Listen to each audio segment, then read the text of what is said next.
ठीक है, अब प्रॉपर है सर, थैंक यू सर।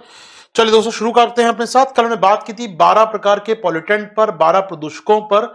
हमने जाना था उसमें से पीएम पार्टिकल क्या होते हैं, क्या उनका फिजिकल स्ट्रक्चर होता है, वहां तक हमारी बात हो चुकी है। आइए शुरू करते हैं अगली चर्चा को। अगला कार्ड हम लेंगे आपके साथ दोस्तों, और वो है नाइट्रोजन डाइऑक्साइड यानी NO2 पार्टिकल। जी हाँ दोस्तों, अगला जो पार्टिकल मेरे पास है वो है आपके लिए NO2 पार्टिकल या नाइट्रोजन डाइऑक्साइड पार्टिकल। क्या होते हैं NO2 पार्टिकल्स, कहां से आते हैं, ये पॉल्यूशन कहां से फैलाते हैं, बात करते हैं इसके बारे में दोस्तों। चलिए, NO2 नाइट्रोजन का ऑक्साइड, सिंपल बात की जाए तो जब भी कोई ऐसी वस्तु जलाई जाएगी, ऐसा कुछ चीज जलाई जाएगी जिसमें नाइट्रोजन हो, जिसमें डीएनए हो, जिसमें कोशिकाएं रही हो, ह्यूमन बॉडी का कुछ पार्ट हो, कभी भी कोई भी जीवित कोशिका होगी, कोई भी सेल रही होगी, उसके अंदर डीएनए होता है, और डीएनए मिलकर बनता है नाइट्रोजन के एसिड से, नाइट्रोजन के ऑक्साइड से मिलकर बनता है। तो जब वो डीएनए जलता है, जब वो सेल जलती है, तो नाइट्रोजन ऑक्साइड बनता होगा। नाइट्रोजन की उपस्थिति है, नाइट्रोजन है और ऑक्सीजन मिल गई साथ में, NO2 बन गया। यानी ऐसी वो हर चीज जिसमें कभी जीवन रहा होगा या जीवन है, चाहे वो आपका डेड बॉडी हो, पेड़ पत्ते फूल पक्षी पेड़ पौधे आदि हो, फसलों का अपशिष्ट हो, मानव का शरीर हो, कोयला, कोयला किससे मिलकर बनता है, अवसादों से। अवसाद कौन से, पुराने पेड़ जो दब गए थे गहराई में, उनसे मिलकर बनता है आपका कोयला। कोयले के जलने से, कोयले के जलने से, पेट्रोल तेल गैस के जलने से, आपके फसलों के अपशिष्टों के जलने से, मानव अंग के जलने से, किसी डेड बॉडी के जलने से, इन सब से बनता है आपका NO2 गैस। तो हर जगह से NO2 गैस निकलता है, गाड़ियों के धुएं से लेकर पेट्रोल आपके कोयले की चिमनी तक, फसलों के खेतों से लेकर हर जगह तक आपको मिलेगा NO2। यहां पर NO2 की बात करें तो NO2 के सोर्स क्या क्या है दोस्तों, स्रोत क्या क्या है, तो आप समझ गए स्रोत क्या है आपका, तापीय संयंत्र है आपके पास, ये सोर्स है। पेट्रोल डीजल वाहन है आपके, ये स्रोत है। आपके फसलों के अपशिष्टों का जलना है, अवशिष्ट जल रहे हैं आपके फसलों के, पराली जल रही है, वो सोर्स है आपका। कुछ बॉडी, कुछ लाशें, कुछ वन्य जीवों की बॉडी जल रही है, वो सोर्स है NO2 का। इसके अलावा दोस्तों बीड़ी सिगरेट, क्योंकि सिगरेट या तंबाकू जो होता है, तंबाकू का पेड़ होता है, उससे तंबाकू बनता है, और तंबाकू का पेड़ होगा तो पेड़ एक जीवित चीज थी, तंबाकू बन गया उससे, उसके अंदर कोशिकाएं होंगी, उसके अंदर नाइट्रोजन होगा। जी हां, तंबाकू के जलने से भी, सामान्य बीड़ी सिगरेट के जलने से भी NO2 पॉल्यूशन होता होगा। जी हां दोस्तों, बाकी वो नुकसानदायक होता है, वो तो एक अलग चीज है, लेकिन बीड़ी या तंबाकू के जलने से भी आपका NO2 गैस आसपास बढ़ती होगी। जी हां दोस्तों, ये सब सोर्स है NO2 के। यदि कोई जैविक कचरा, आपकी किचन से अपशिष्ट पदार्थ निकले हैं, फल और सब्जी का, मैं कहूंगा कुछ वेस्ट निकला है, उसको जला रहे हैं आप, वो भी पैदा करेगा NO2 गैस। तो ऐसी कोई भी चीज NO2 गैस पैदा कर सकती है जिसके अंदर कभी जीवन रहा होगा। सिंपल सी बात दोस्तों यहां पर, ठीक है। तो अपनी भाषा में कहा जाए, जीवाश्मों के जलने से, जीवाश्म कभी जीव था उसका अवशेष है, तो जीवाश्मों के जलने से, वाहनों के जलने से, जीवित वस्तुओं के जलने से NO2 गैस पैदा होती है। ठीक है सर। इसके अलावा ये तो होगा सोर्स। इसके अलावा दोस्तों मृदा के कुछ बैक्टीरिया होते हैं, मालूम है आपको, मृदा में कुछ ऐसे बैक्टीरिया होते हैं, कुछ जीवाणु होते हैं जो भी पैदा करते हैं नाइट्रोजन को। वो क्या करते हैं मालूम दोस्तों, वायुमंडल से लेंगे नाइट्रोजन, ये मान लीजिए सॉइल है आपकी, ये सॉइल है, यहां छुपा है बैक्टीरिया, ये नाइट्रोजन लेगा वायुमंडल से और निष्कासित करेगा NO2 गैस को। तो कुछ ऐसे बैक्टीरिया भी हैं, पढ़ेंगे नाइट्रोजन साइकिल, पढ़ाऊंगा आगे जाकर, पढ़ेंगे हम लोग इसको आगे जाकर। ऐसे कुछ बैक्टीरिया भी हैं जो नाइट्रोजन ग्रहण करते हैं और NO2 बाहर निकालते हैं। जी हां, बहुत सारे बैक्टीरिया मिलेंगे आपको इस प्रकार के। इसके अलावा दोस्तों NO2 और कहां से आती है, NO2 आती है ज्वालामुखी से। ज्वालामुखी फटेगा दोस्तों तो वहां भी कुछ अवसाद निकलेंगे, तो ज्वालामुखी उद्भेदन से भी NO2 गैस बाहर निकल सकती है। जी हां, ज्वालामुखी से भी NO2 गैस निकल सकती है। ये तो हुए सोर्स, ये तो हुए सोर्स दोस्तों आपके। ठीक है, अब इसका असर क्या होता है सर, इसका असर नुकसान क्या होता है वो सुन लीजिए एक बार आप मेरे साथ। NO2 होती है दोस्तों लाल भूरी गैस होती है, थोड़ा सुन लीजिए। ये होगा सोर्स, लिख लीजिए फटाफट इन सारे सोर्सेस को। NO2 के स्रोत क्या क्या है लिख लिया होगा आपने, पैरेलल साथ में चलते जाएं, लिख लीजिए NO2 के सोर्स क्या है। अब NO2 दोस्तों एक लाल भूरी गैस होती है, रेड ब्राउनिश बोलते हैं हम लोग, रेड ब्राउनिश गैस, लाल भूरी गैस होती है दोस्तों यहां पर। ये अगर ये आसपास के ज्यादा हो जाए ना, ज्यादा आसपास हो जाए अगर, तो पहला काम तो होता है वो होता है प्लांट की ग्रोथ रुक जाती है, पौधों की समृद्धि रुक जाती है। जी हां, ये पौधों की ग्रोथ को रोक देती है, पौधों के बढ़ने की दर को रोक देती है। तो प्लांट की समृद्धि कम हो जाती है सर इससे, प्लांट की समृद्धि कम हो जाती है। लिखते चलेंगे साथ में मेरा, क्या क्या असर होता है NO2 से? प्लांट की समृद्धि कम हो जाती है। अगर NO2 पहुंच जाए वायुमंडल में, NO2 पहुंच जाए वायुमंडल में अगर, तो वहां उपस्थित जल कण से क्रिया करती है। तो यहां जो पानी है उससे क्रिया करेगी सर, और बनाएगी नाइट्रिक अम्ल, बनाएगी नाइट्रिक अम्ल, नाइट्रिक एसिड। और ये नाइट्रिक एसिड वर्षा के पानी के साथ नीचे आता है, जिसे हम कहते हैं अम्लीय वर्षा। जी हां, ये होती है अम्लीय वर्षा, एसिडिक रेन, एसिडिक रेन कहते हैं दोस्तों इसे। तो एसिडिक रेन की एक जिम्मेदार एक गैस NO2 भी है, इसे हम कहते हैं एसिडिक रेन दोस्तों। आमतौर पर इस एसिडिक रेन से भवनों को नुकसान होता है, तालाबों में गंदा पानी आ जाता है, अम्लीयता बढ़ जाती है, बिल्डिंग नष्ट होती है, पेड़ पौधे नष्ट हो जाते हैं अम्लीय वर्षा से। आमतौर पर इस अम्लीय वर्षा का सबसे असर पड़ता है जल संसाधनों पर, पानी के तालाब झीलें खराब हो जाती हैं, उनमें अम्ल पनप जाता है, जो पानी में जो जीव जंतु हैं वो मर जाते हैं बड़े स्केल पर।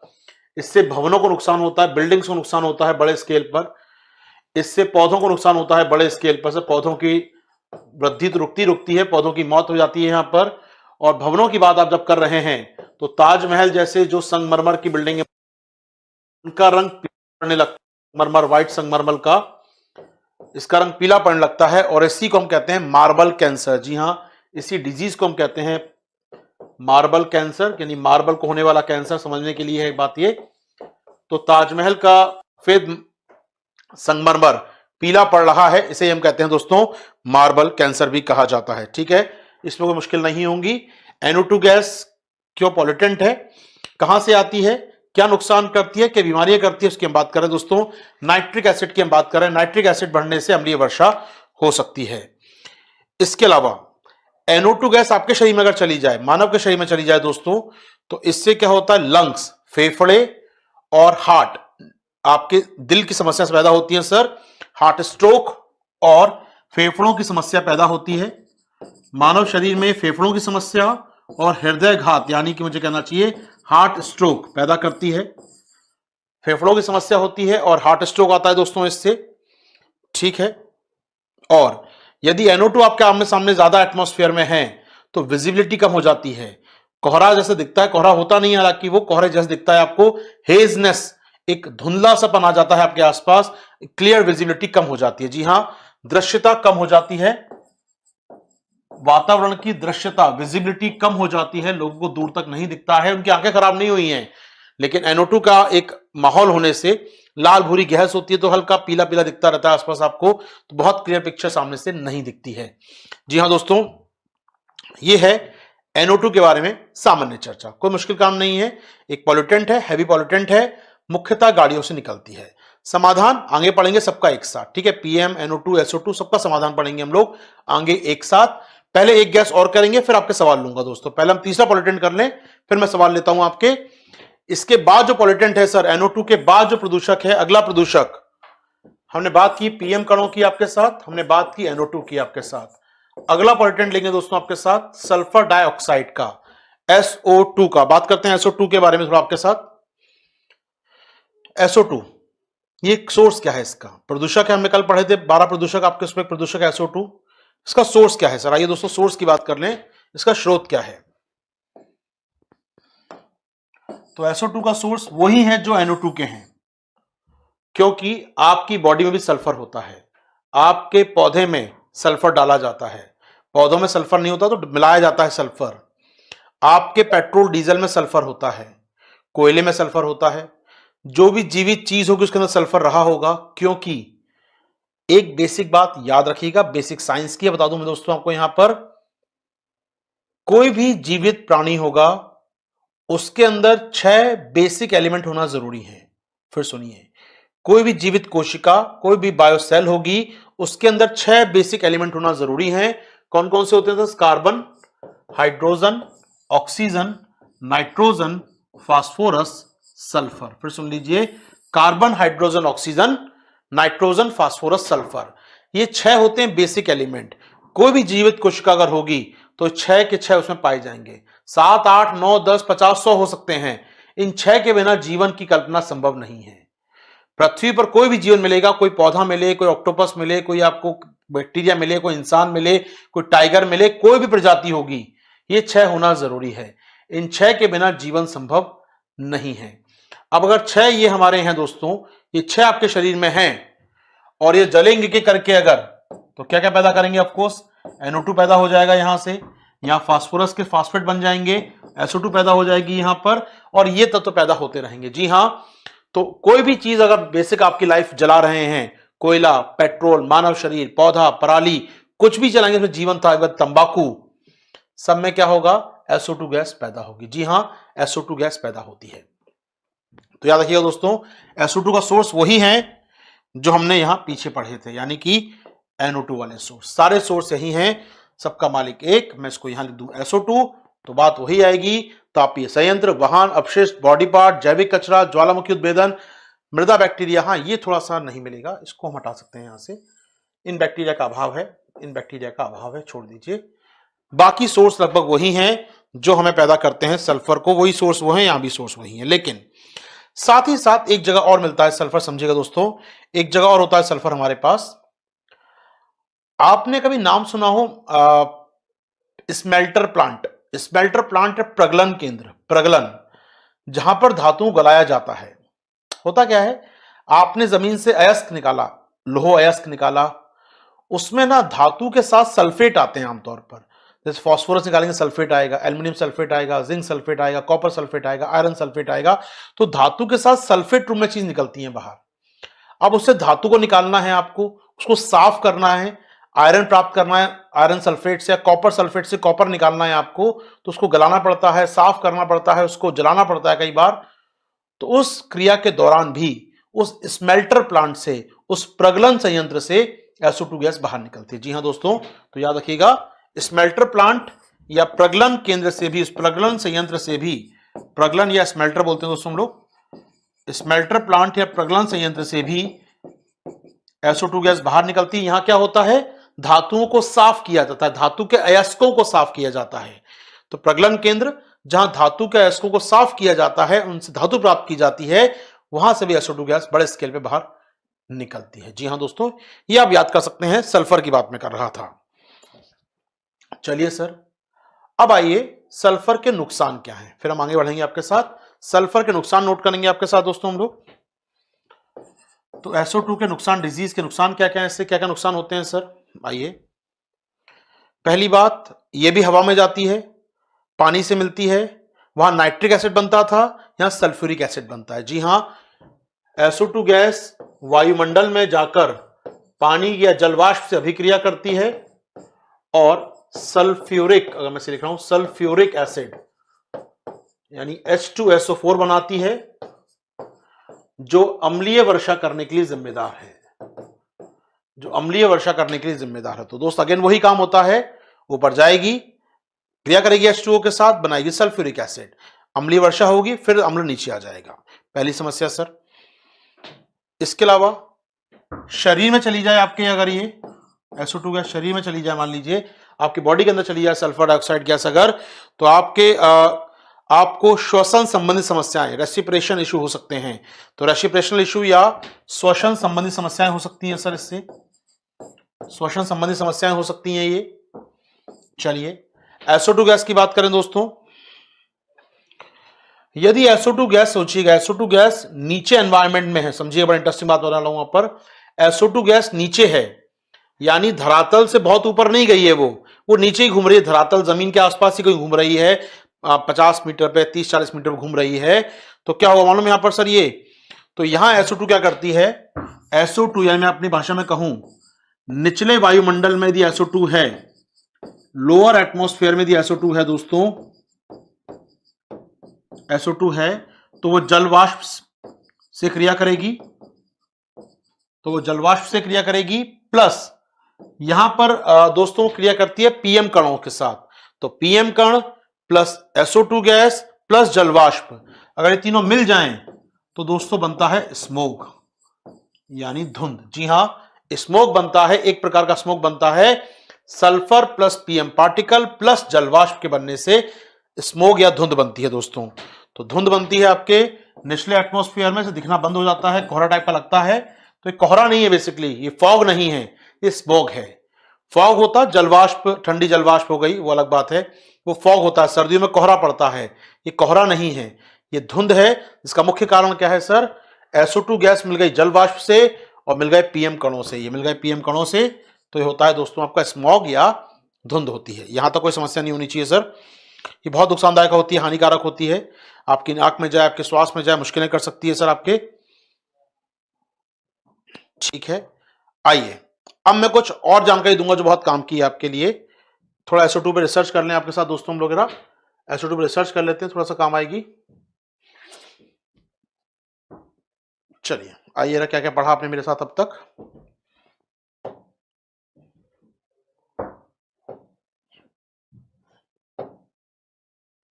ओके, आइए, पहली बात तो बताया मैंने आपको, यहां पर कहां कहां से निकलती है? कोयले के जलने से, डीजल के जलने से, पेट्रोल के जलने से, या फिर ज्वालामुखी से निकलती है।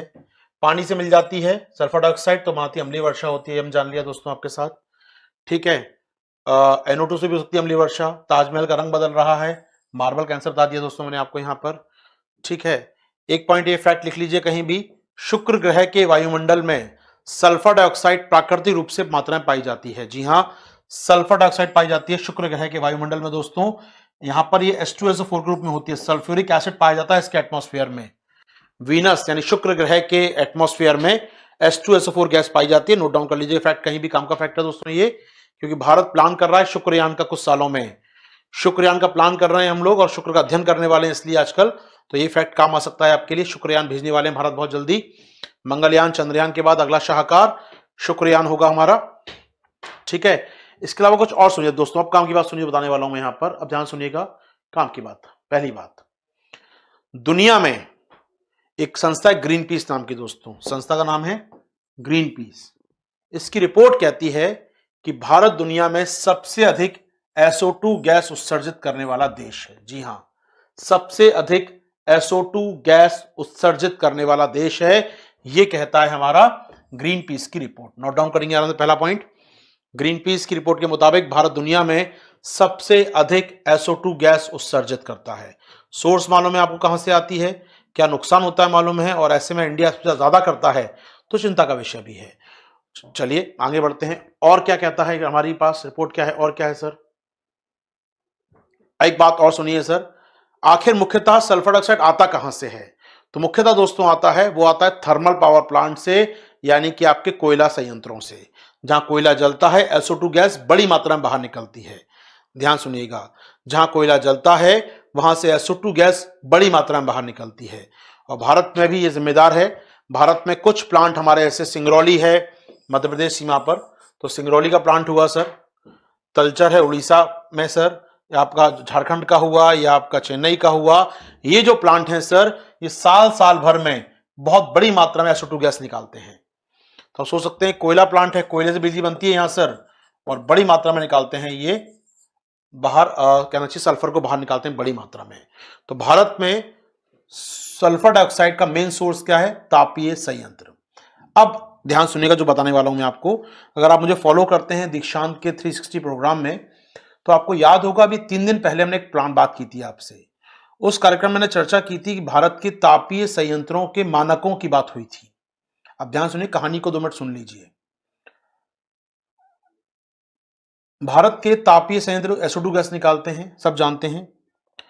तो भारत सरकार ने कब कम करना जरूरी है, तो मंत्रालय ने 2000, हमारे जो पर्यावरण मंत्रालय है, मिनिस्ट्री ऑफ एनवायरनमेंट जो है, इसने 2015 में कहा कि जो प्लांट हैं, पावर प्लांट हैं, उन्हें 2 साल के अंदर ऐसी तकनीकें लगानी होंगी जिससे SO2 गैस बाहर ना निकले। ध्यान सुनिएगा, 2015 में मिनिस्ट्री ऑफ एनवायरनमेंट ने कहा कि हमें ऐसी तकनीकें लगानी होंगी जिससे SO2 गैस बाहर ना निकले। ठीक है, तकनीक क्या होती है सर? इसके लिए आऊंगा दोस्तों पर, उस पर FGD तकनीक कहते हैं, बात करेंगे उस पर। तकनीक लगानी होगी हमको। यहां पर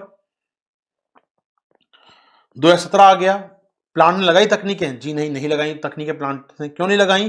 पैसा नहीं था उनके पास। कहना था कि प्लांट बंद करने पड़ेंगे और बहुत सारे कारणों दे दिए वहां पर। कुल मिलाकर तकनीक नहीं लगाई उन्होंने। ठीक है। मिनिस्ट्री ऑफ एनवायरमेंट ने 5 साल का समय और दे दिया। काम को 2022 तक का समय ले लो, तब तक पूरा कर लेना इसको।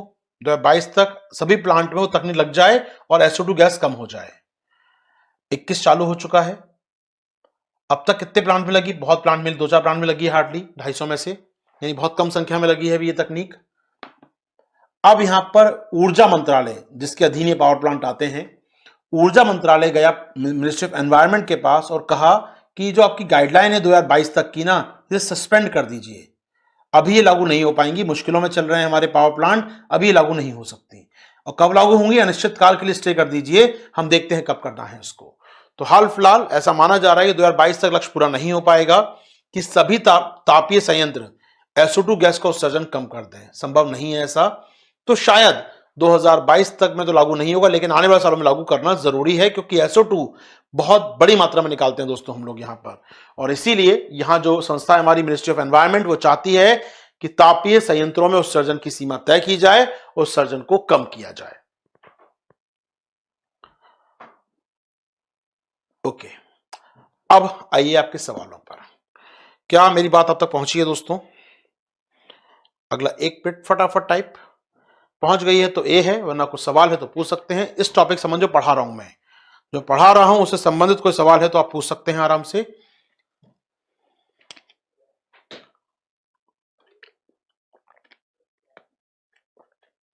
Natural change makes pollution. ज्वालामुखी फट गया दोस्त, प्रकृति ने ज्वालामुखी फट गया, पॉल्यूशन हो जाएगा, लोगों की मौत हो सकती है पॉल्यूशन से, कुछ भी हो सकता है। ज्वालामुखी फटना प्राकृतिक क्रिया है, उससे पॉल्यूशन हो जाता है। चलिए, सबको क्लियर है दोस्तों को यहाँ पर? बहुत बढ़िया, बहुत बढ़िया, सबको क्लियर है, कोई सवाल नहीं किसी के पास? चलिए आगे बढ़ेंगे फिर आपके साथ दोस्तों, आगे चलेंगे आपके साथ हम लोग यहाँ से। ये हुआ आपका सल्फर की बात कर रहे हैं हम लोग, तो SO2 ज्यादा निकलती है, रोकने का तरीका है वो तकनीक। अब आऊंगा उस तकनीक पर मैं आपके साथ, वो तकनीक क्या है। आइए दोस्तों आगे चलें, आपको थोड़ा सा लेके हम लोग यहां से, ध्यान सुनिएगा दोस्तों। तो यहां पर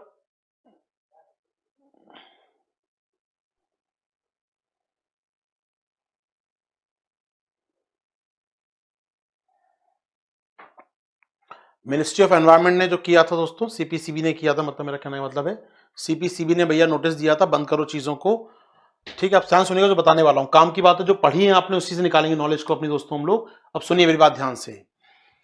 मिनिस्ट्री ऑफ एनवायरनमेंट ने नोटिस दिया थर्मल पावर प्लांट को, देश के तभी तापीय संयंत्रों को, कि 2022 तक अपना लीजिए नए मानक और SO2 गैस का उत्सर्जन कम कर दीजिए। पहली बात, मानक किसने जारी किए होंगे सर, और कौन निगरानी कर रहा होगा उनकी? तो कल हमने पढ़ा था संस्था के बारे में। मानक की बात आए, निगरानी की बात आए, संस्था एक ही हमारे पास दोस्तों, CPCB। तो याद रखिए, वन लाइन नोट डाउन कर लीजिए कहीं भी। CPCB ने तापीय संयंत्रों के लिए मानक जारी किए हैं और इनके उत्सर्जन की निगरानी भी करता है। ठीक है, इसमें कोई समस्या हमको नहीं है सर। यहां तक CPCB, हमने कल बात की थी इस बारे में, ये तापीय संयंत्रों के मानक जारी करता है, उनकी निगरानी भी करता है सर। यहां तक भी कोई समस्या नहीं है सर। ठीक है, याद रखिएगा, CPCB को अधिकार है किसी पावर प्लांट को बंद करने का।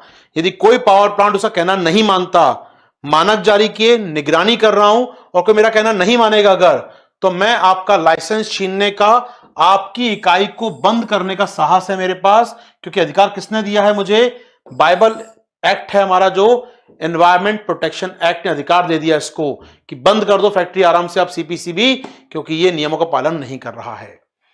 तो पर्यावरण संरक्षण अधिनियम के तहत CPCB को अधिकार है किसी भी फैक्ट्री का लाइसेंस छीनने का, उसे बंद करने का, यदि वो प्लांट कहना नहीं मान रहा है, मानकों को लागू नहीं कर रहा है। ठीक है दोस्तों, अब यहां पर एक छोटी चीज बचती है सर, वो तकनीक कौन सी है, उसका नाम बताया था आपने, तकनीक कौन सी है? चलिए वो सुन लीजिए दोस्तों एक बार, वो तकनीक का नाम क्या है आपके साथ चर्चा कर दूं मैं यहां पर। याद होगा 2 दिन पुरानी क्लास हमने बात की थी इस क्लास में आपके साथ।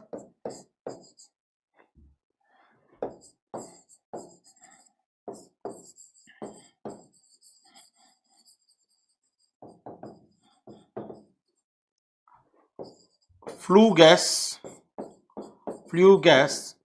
डीसल्फराइजेशन सल्फराइजेशन देख लीजिएगा,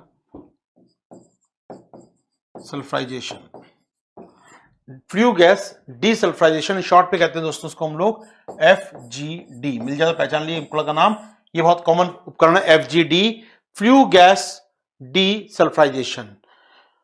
जो चिमनी से बाहर निकल रही है, फ्लू हो रही है बाहर गैस, उसमें सल्फर को रोकने के लिए मशीन, नाम से स्पष्ट है, फ्लू गैस डीसल्फर, जो निकल रहा है सल्फर मुक्त कर दो उसको।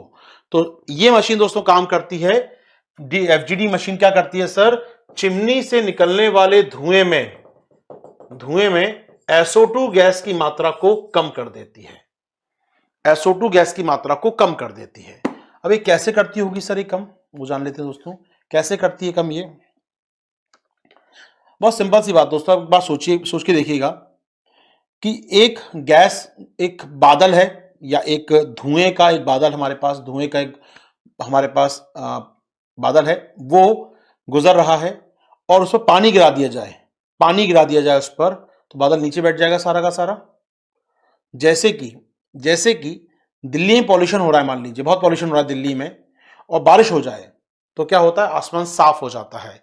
बारिश ने, पानी ने सारी गंदगी नीचे बैठा दी। वही काम हम यहां कर रहे हैं फ्लू गैस डीसल्फराइजेशन में दोस्तों, यही काम हम यहां कर रहे हैं। अगर मुझे ये बोर्ड परमिशन देगा, और एक मिनट रुकिए दोस्तों, आपके साथ मैं चाहूंगा इंटरनेट चल रहा हो इस पर, तो हम अगर मदद कर पाए आपकी यहां पर।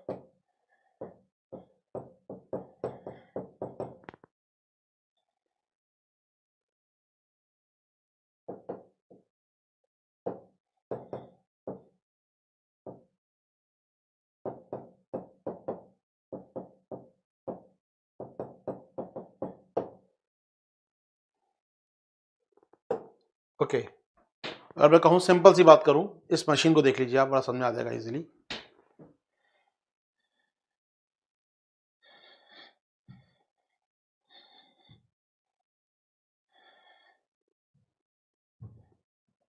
चलिए,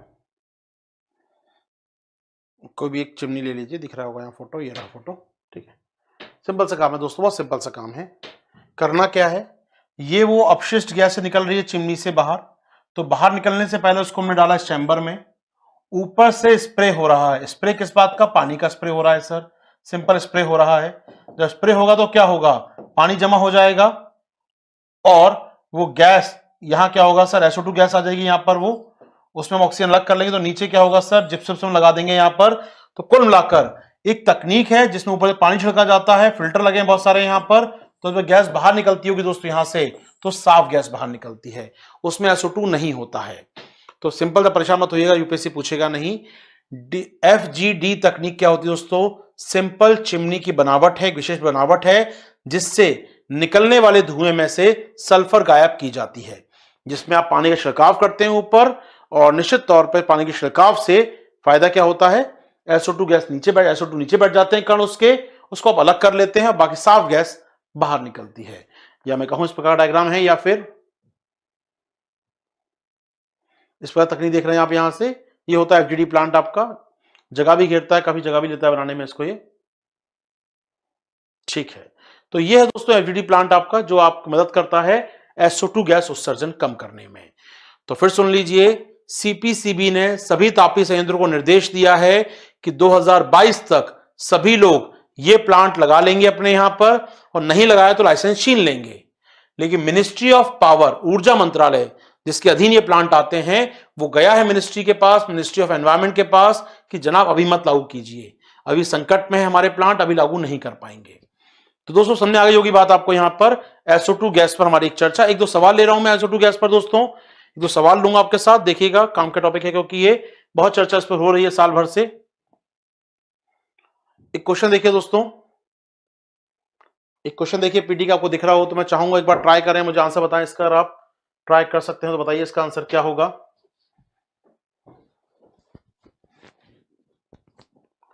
ध्यान से देखिए क्वेश्चन, बताइए इसका आंसर क्या है। पूछा गया है इनकरेक्ट, पूछा गया है कौन सा कथन गलत है, ध्यान रखिएगा इसको। जवाब देने से पहले आपकी स्क्रीन पर ABCD ऑप्शन है, ट्राई जरूर कीजिए, एक बार ट्राई जरूर कीजिए। बताइए इसका आंसर क्या हो सकता है। ए बी सी डी, चार ऑप्शन आपके स्क्रीन पर दोस्तों। फटाफट पार्टिसिपेट करें कोई इसके अंदर दोस्तों, बताएं मुझे इसका आंसर क्या होगा, कितना समझ पाए हम लोग इस क्वेश्चन को।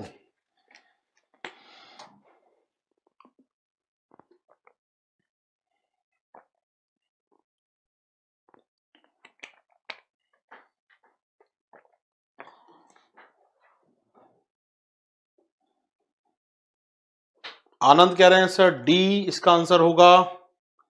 बाकी दोस्त कोई जवाब देने की स्थिति में नहीं है। अनिकेत सी कह रहे हैं, डी भी आ गया, सी भी आ गया।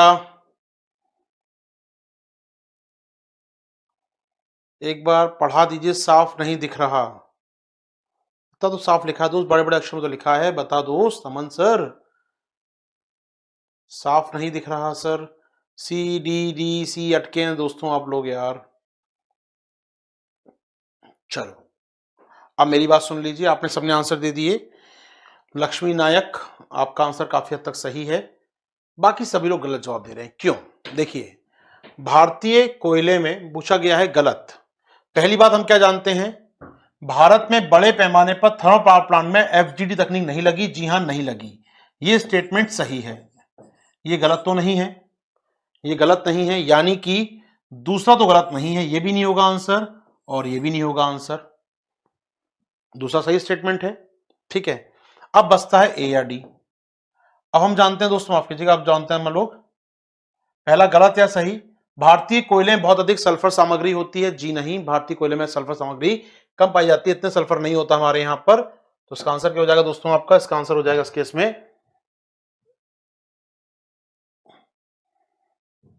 कौन सा कथन गलत है केवल? तो आपका आंसर कथन गलत है, केवल एक गलत है। जी हाँ, सल्फर सामग्री बहुत अधिक नहीं होती, सल्फर कम होता है भारतीय कोयले में। भारतीय कोयले में सल्फर कम होता है और हमारे पास एफजीडी तकनीक नहीं लगी है हमारे यहां पर आज तक, अभाव है। यानी दो ये स्टेटमेंट सही है, ये गलत है। तो पहला गलत है केवल दोस्तों आपका, इसका आंसर होगा ए यहां पर। ठीक है, चलिए थोड़ा सा याद रखिए चीजों को, आगे बढ़ते हैं आपके साथ। तो ये क्वेश्चन दोस्तों सल्फर के ऊपर। आइए एक क्वेश्चन थोड़ा मेंस का नोट करना चाहें तो कर सकते हैं, SO2 के बारे में। आप स्क्रीन पे आप क्वेश्चन देख रहे हैं दोस्तों, नोट करना चाहें तो नोट कीजिए फटाफट, फिर बात करते हैं आपके साथ। एक क्वेश्चन नोट कीजिएगा मेंस पॉइंट ऑफ व्यू से। भारत दुनिया में सल्फर डाइऑक्साइड का सबसे बड़ा उत्सर्जक है। इस संदर्भ में मानव स्वास्थ्य और पर्यावरण पर सल्फर डाइऑक्साइड के प्रभाव पर चर्चा करें। हेल्थ पे क्या असर होता है और एनवायरमेंट पे क्या असर होता है, सिंपल चर्चा करनी है दोस्तों आपको यहां पर। इस समस्या को कम करने के लिए क्या कदम उठाए जा सकते हैं, सल्फर कैसे कम होगा हवा में, इसको क्या कदम उठाए जाने चाहिए, क्या कदम उठाए जा सकते हैं, इस पर आपसे एक व्यू पूछा, एक चर्चा पूछी है यहां पर।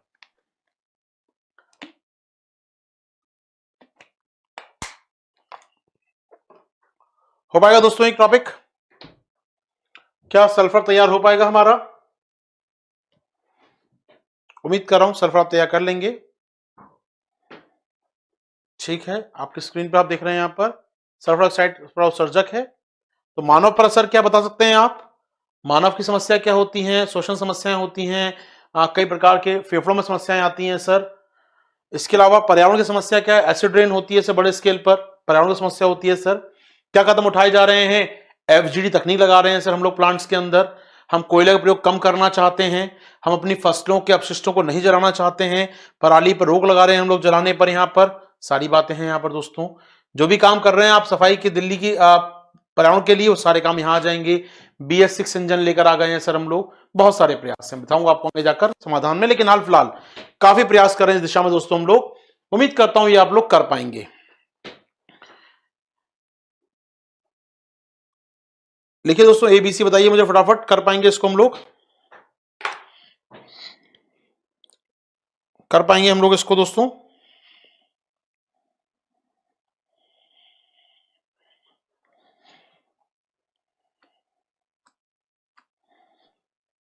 जी हाँ सर, कर पाएंगे आराम से। चलिए दोस्तों फिर आगे बढ़ते हैं आपके साथ, नेक्स्ट टॉपिक पर मूव करेंगे फिर आपके साथ हम लोग। यहां से अब नेक्स्ट टॉपिक मूव करेंगे आपके साथ दोस्तों।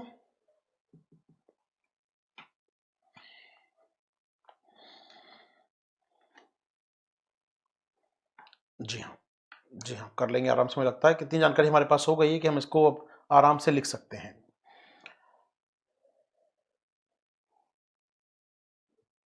लिखा नहीं क्वेश्चन अब तक दोस्तों? इतनी हम लिख नहीं पाए क्वेश्चन आप? देखिए आराम से,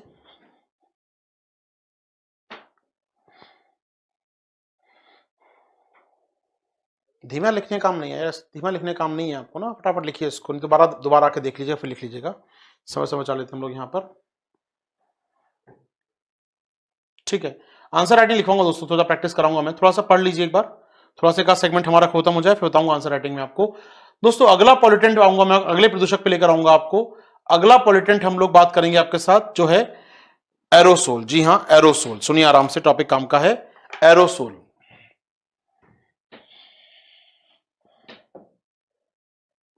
अगला टॉपिक है दोस्तों एरोसोल। अब ये क्या होता है सर? एरोसोल, देखिए पीएम कण हमने पढ़ लिए, पीएम कण हम पढ़ चुके हैं। पीएम कणों का ही और थोड़ा छोटा रूप चले जाएं, देखिए जो महीन आकार के पीएम कण हो गए, मैं कहूं आपसे, तो एरोसोल कुछ भी जो हवा में सस्पेंडेड रहता है, हवा में घूमता रहता है, तो पीएम कण भी एरोसोल होगा इस प्रकार। तो लेकिन आमतौर पर एरोसोल का मतलब होता है बहुत बारीक महीन कण, बहुत ही ज्यादा बारीक, वो पीएम कण से भी ज्यादा बारीक है अपने आप में, उनसे भी छोटे हैं, 1 माइक्रोन से भी कम आकार के हैं, नॉट 10 माइक्रोन, नॉट 2.5 माइक्रोन, वो 1 माइक्रोन से भी कम है। तो ऐसे बहुत महीन पार्टिकल कहलाते हैं दोस्तों एरोसोल हमारे।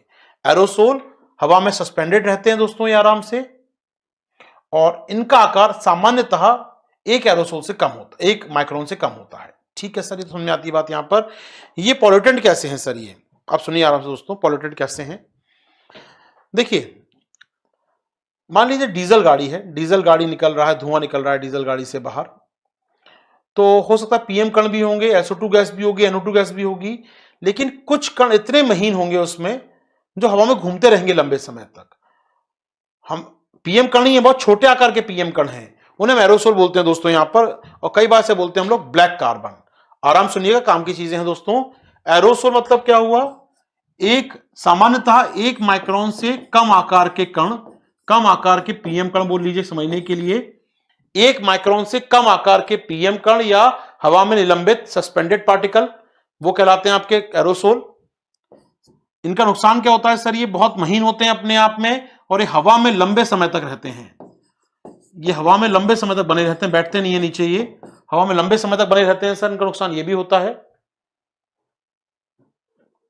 ठीक है, इसके अलावा और क्या नुकसान है सर इनका? इनका और क्या नुकसान होता है सर? यहां पर एक, ये करते क्या हैं, ये आपकी श्वसन नलिका में जाते हैं, मुख्यतः बीमार आपको कोई करता है तो पीएम पार्टिकल तो करते ही हैं, और छोटे पीएम पार्टिकल नुकसान पहुंचाते हैं। तो एरोसोल आपको स्वस्थ आदमी बीमार करता है, कई प्रकार के कैंसर और हार्ट डिजीज पैदा करता है। जी हां, कई प्रकार के कैंसर और हृदय संबंधी समस्याएं पैदा करता है, ये कैंसर और हार्ट डिजीज पैदा करता है सर ये। ठीक है, अब सुनिए इसका सोर्स क्या है? इसका सोर्स वो सारे जो पीछे पढ़े थे आपने, कोयले के जलने से, पेट्रोल गाड़ी के जलने से, सबके सोर्स वही हैं। ठीक है, अब आइए एक बार समझिएगा,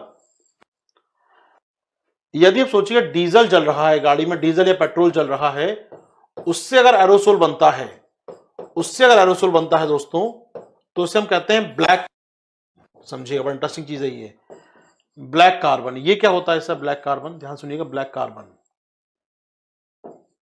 ब्लैक कार्बन क्या है सर दोस्तों? याद रखिएगा, जब डीजल या पेट्रोल जलता है तो उसके जलने से बहुत महीन कण, कार्बन के अधजले कण, जल ही नहीं पाया वो बाहर निकल गया धुएं के साथ, बहुत हल्के होते हैं और घूमते रहते हैं आपके आसपास।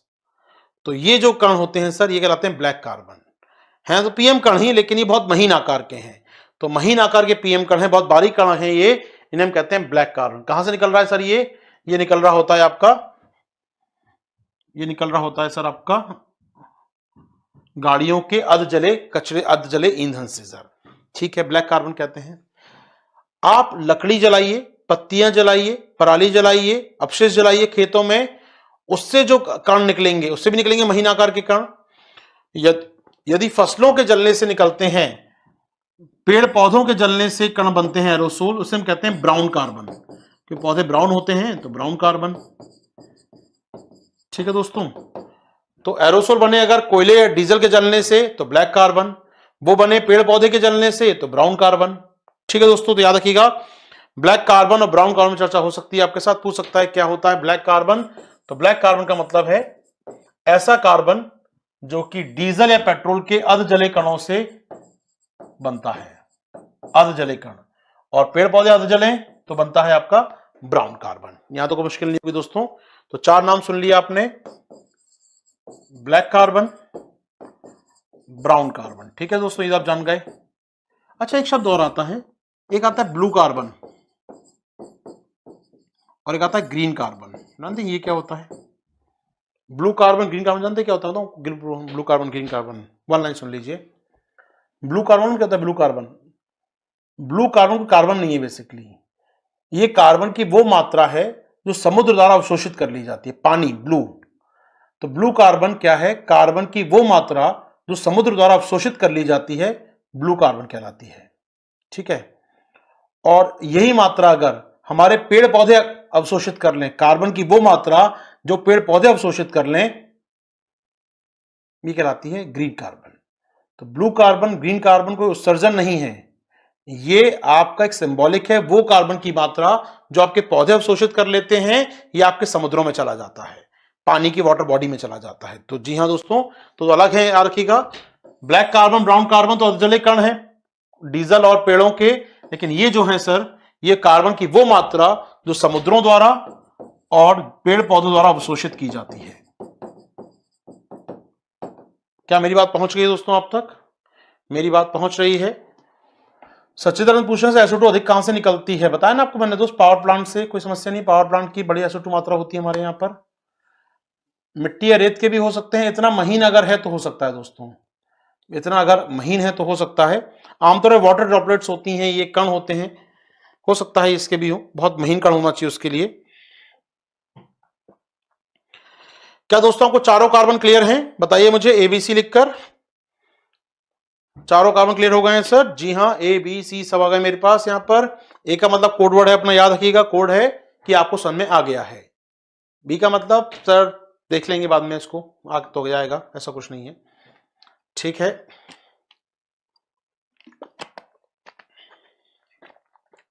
सबको समझ में आ रहा है दोस्तों? आराम समझ में आ रहा है? अच्छा, लगभग हम 2 घंटे 2.5 घंटे पढ़ चुके हैं अब तक, 2 घंटे मान लीजिए पढ़ चुके हैं। ठीक चल रहा है मामला? ठीक चल रहा है कि नहीं चल रहा बताइए मुझे, फिर मैं आगे बढ़ूंगा आपके संग, 2 मिनट चर्चा कर लूँ। मेरा मन की बात भी कभी कभी हो जानी चाहिए बीच बीच में। सब कुछ ठीक चल रहा है हमारे बीच? कोई सवाल, कोई समस्या आपके अंदर हो कि नहीं सर ये चीज और बेहतर हो सकती है? कोई सलाह मशवरा? मानूंगा तो नहीं, खैर मानूंगा तो अपने मन की में, लेकिन फिर भी आप कुछ कहना चाहते हो तो आप कह सकते हैं आराम से, ठीक है ना? चलिए, बहुत अच्छा चल रहा है सर, थैंक यू अमन बताने के लिए।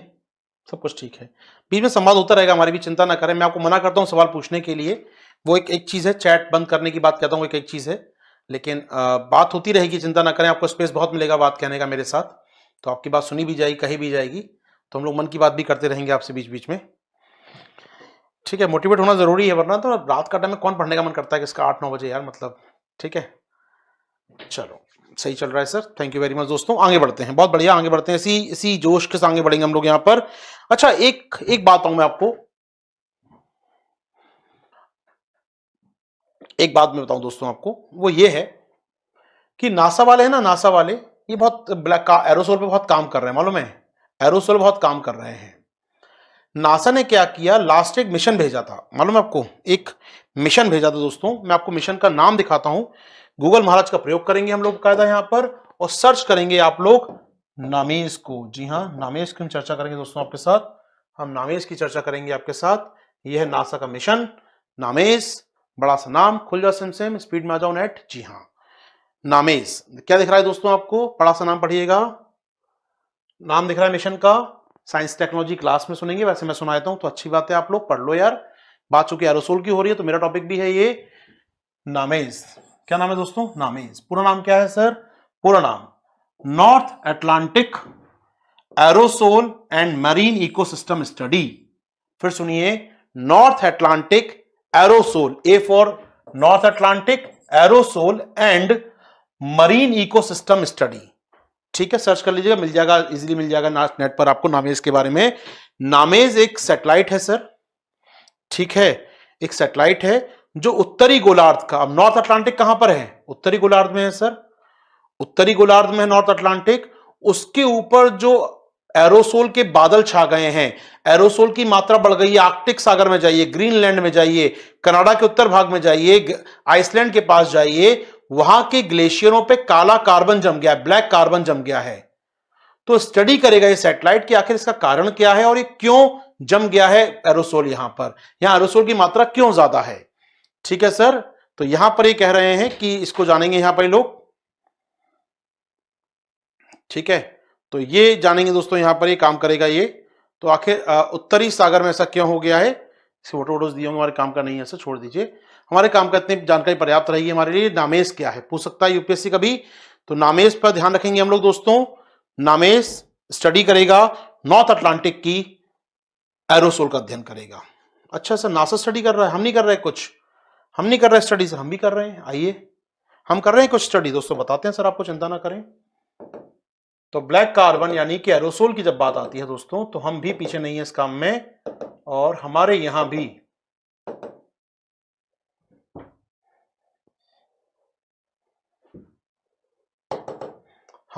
भी दोस्तों रिसर्च हो रही है ब्लैक कार्बन के ऊपर। कौन कर रहा है सर ये रिसर्च, तो दोस्तों ये है आपका प्रोग्राम, इसका नाम आपको नोट करना है कॉपी में कहीं भी।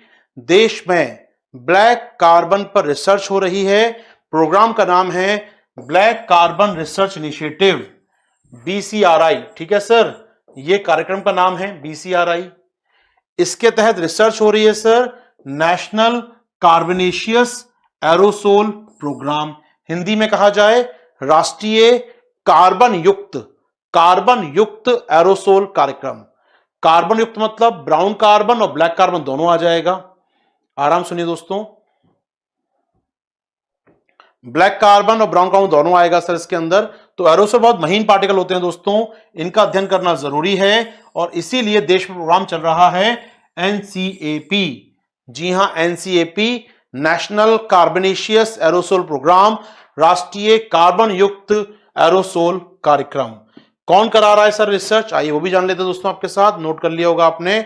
इस कार्यक्रम को कर रहा है ministry of science tech, ministry of science tech, ministry of earth science, ministry of environment और इसरो। जी हां, इसरो। क्यों बढ़ा रहे हैं सर, बहुत पुरानी बात है, तो 10 साल सुन रहे हैं इसका नाम तो हम सर, हाँ जी 10 साल सुन रहे हैं, इसलिए बता रहा हूं दोस्तों मैं आपको कि 10 साल पूरे कर लिए इस कार्यक्रम ने। हमारे पास काफी अच्छा डेटा भी आ गया इसको लेकर अब। तो कौन कौन से मंत्रालय हैं सर, पर्यावरण मंत्रालय प्लस पृथ्वी विज्ञान मंत्रालय, मिनिस्ट्री ऑफ अर्थ साइंस, पृथ्वी विज्ञान मंत्रालय plus ministry of science and technology plus ISRO को तो जानते हैं बचपन से हम लोग, रॉकेट लॉन्च करता है इसरो हमारे लिए, इन सभी को जानते हैं दोस्तों हम लोग। ठीक है, तो ये चारों चीजें बहुत काम की है दोस्तों आपके लिए, इन चारों को आप याद कर लेंगे। तो प्रोग्राम का नाम क्या था, एनसीएपी। अब बच्चा लोग आप एक समस्या में आ जाएंगे, मालूम है क्या समस्या ये होने वाली है आपके साथ कि सर एनसीएपी तो साल एग्जाम में आया था क्वेश्चन, मेंस में इस साल 15 नंबर का क्वेश्चन था, एनसीएपी की विशेषताओं को बताएं। तो हमारे बच्चे लोग तो 2 लिख कर आ गए एग्जाम में, बाकी मेंस वाले, बाकी संस्थान वाले 1 लिख के आए हैं। क्यों, ऐसा क्यों, आइए दोस्तों वो जान लेते हैं आपके साथ। अब आशीर्वाद के स्टूडेंट कुछ तो एक्स्ट्रा लिख के आएंगे ना। यूपीएससी ने पूछा आपसे, शॉर्ट में दिया था बकायदा, एनसीएपी कार्यक्रम की विशेषताओं को लिखें। बच्चे लोग जनवरी 2019 में लॉन्च किया था सरकार ने एक कार्यक्रम जिसका नाम था एनसीएपी, राष्ट्रीय स्वच्छ वायु कार्यक्रम, उस पर छाप दीजिए आराम से, कोई मना नहीं है। अगर केवल इतना पूछा है तो आप छाप दीजिए, राष्ट्रीय स्वच्छ वायु कार्यक्रम क्या है, छाप दीजिए आराम से, काम आसान हो जाएगा आपका।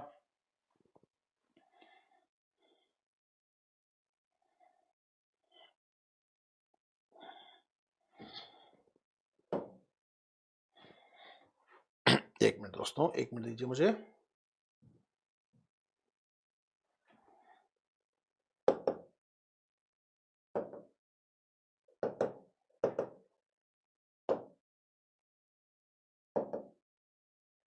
हम्म,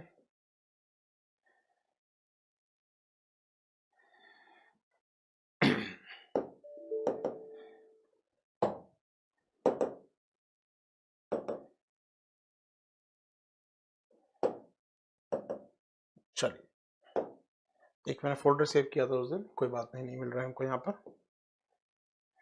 चलिए कोई बात नहीं, सुन लेते हैं। तो जो प्रोग्राम आया था एनसीएपी दोस्तों आपका, उस पर अगर केवल एनसीएपी पूछा है तो फिर दोनों बात करनी पड़ेंगी। और उसने वो लिख दिया उसने राष्ट्रीय स्वच्छ वायु कार्यक्रम, तो फिर आप वही लिखेंगे 2019 का। केवल एनसीएपी लिखा तो आपको क्या जोड़ना पड़ेगा, फिर एक बात और जोड़नी पड़ेगी एनसीएपी के अंदर, वो है अपना ये कार्यक्रम जिसका नाम क्या है दोस्तों, जिसका नाम है एनसीएपी। इसका भी नाम है सर, इसने क्या गलती की है, क्या बड़ा कार्यक्रम है देश का, भले 10 साल पुरानी बात हो गई, याद तो रखनी पड़ेगी आपको। तो डिपेंड करता है कि आपसे क्या पूछा गया। अब वो लिख के देता है राष्ट्रीय स्वच्छ वायु कार्यक्रम, तो एक लिख कर आइए। एनसीएपी पूछा है तो दो संभावनाएं बनती हैं, फिर आपको दोनों मेंशन कर दो बगल बगल में कि भारत में इस काम के दो कार्यक्रम चल रहे हैं, एक नेशनल कार्बोनिशियस एरोसोल प्रोग्राम और एक चल रहा है हमारा स्वच्छ वायु कार्यक्रम, जिसके तहत ये प्रावधान किए गए हैं। दो लाइन ये जोड़ने से आपके नंबर एक्स्ट्रा बढ़ जाएंगे। जी हाँ ठीक है दोस्तों, समझ आई बात आपको। यहां पर आप भी शॉर्ट में याद कर लीजिए, केवल इतना काम का है मेरे लिए कि प्रोग्राम चल रहा है दोस्तों आपका एनसीएपी, कार्बोनिशियस कार्बन युक्त एरोसोल कार्यक्रम। Black carbon, brown carbon, blue carbon, green carbon, इन सब की चर्चा हो गई, नामेज की चर्चा हो गई, एरोसोल की बात हो गई और बात हो गई एनसीएपी कार्यक्रम की आपके साथ। 4 संस्थान, पर्यावरण मंत्रालय, पृथ्वी विज्ञान मंत्रालय, साइंस टेक मंत्रालय और इसरो, 4 डिपार्टमेंट दोस्तों आपके साथ जुड़ गए हैं इस काम को करने के लिए। यहां हम अंत करेंगे इस टॉपिक का, यानी कि अपने एरोसोल का। अगले पॉल्यूटेंट पे चलेंगे आपको लेकर। अभी हम SO2 की बात कर चुके हैं, NO2 की बात कर चुके हैं, एरोसोल की बात कर चुके हैं। आगे बढ़ेंगे दोस्तों, अगले पॉल्यूटेंट पे आते हैं, अगले प्रदूषक पे आते हैं। अगला प्रदूषक क्या है सर, अगला प्रदूषक क्या है दोस्तों, तो अगला प्रदूषक हमारे पास है, उसका नाम मैं चाहूंगा नोट डाउन करेंगे आराम से बच्चा लोग आप लोग, और वो क्या है,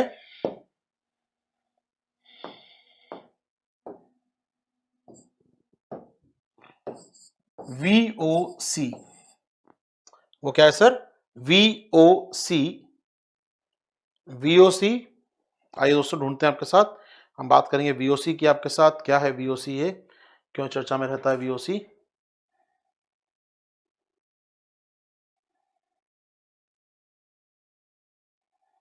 चलिए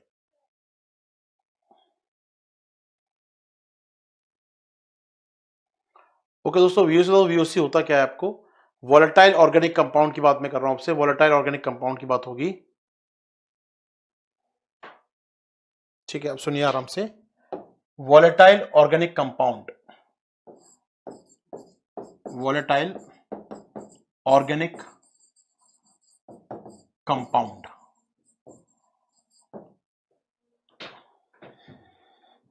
ठीक है। वॉलेटाइल मतलब होता है अस्थिर, अस्थिर कार्बनिक यौगिक, अस्थिर कार्बनिक यौगिक। क्या मतलब है सर इसका, देखिए अभी आप कभी फील करते हो, मान लीजिए आप पेट्रोल पंप गए हो गाड़ी पे पेट्रोल भरने के लिए, डीजल भरने के लिए, तो आपको फील होगा वहां पर आपकी आंखों में कुछ चुभता है, आपको जलन सी होने लगती है। या फिर आपने कहीं दीवार वगैरह पेंट वेंट कराया हो, दरवाजे पर लकड़ी के आपने कुछ पेंट कराया हो, तो उस कमरे में आप जाएं जहां भी नया नया पेंट हुआ है, पेंट जो पेंट होता है वो हुआ है, तो आपको फील होगा आपकी आंखों में कुछ चुभ रहा है। वो क्या है, ऐसे पदार्थ दोस्तों, ऐसे पदार्थ जो रूम टेम्परेचर पर ही, जो कक्ष के तापमान पर ही वाष्पीकृत हो जाते हैं, ऐसे कार्बनिक पदार्थ जो रूम टेम्परेचर लिक्विड में थे, कन्वर्ट हो गए किसमें, वो कन्वर्ट हो गए वो आपके लेट से गैस के अंदर, कन्वर्ट हो गए पार्टिकल गैस के अंदर। ऐसे पदार्थ जो अपनी स्टेज बदल रहे हैं, लिक्विड से कन्वर्ट हो रहे हैं रखे रखे वो किसमें, गैस के अंदर, ऐसे पदार्थों को कहते हैं वॉलेटाइल ऑर्गेनिक कंपाउंड, VOC। ध्यान सुनिएगा, तो VOC क्या है सर, ऐसे कार्बनिक, लिख लीजिए, मैं जगह छोड़ना चाहे जोड़ लीजिएगा, ऐसे कार्बनिक यौगिक, ऐसे कार्बनिक यौगिक जो सामान्य कक्ष के तापमान पर, जो सामान्य कक्ष के तापमान पर वाष्पीकृत हो जाते हैं या अवस्था परिवर्तन कर लेते हैं या वाष्पीकृत हो जाते हैं, VOC कहलाते हैं, अस्थिर कार्बनिक यौगिक कहलाते हैं। ठीक है सर, इसका सोर्स क्या है सर, इस VOC का सोर्स क्या है,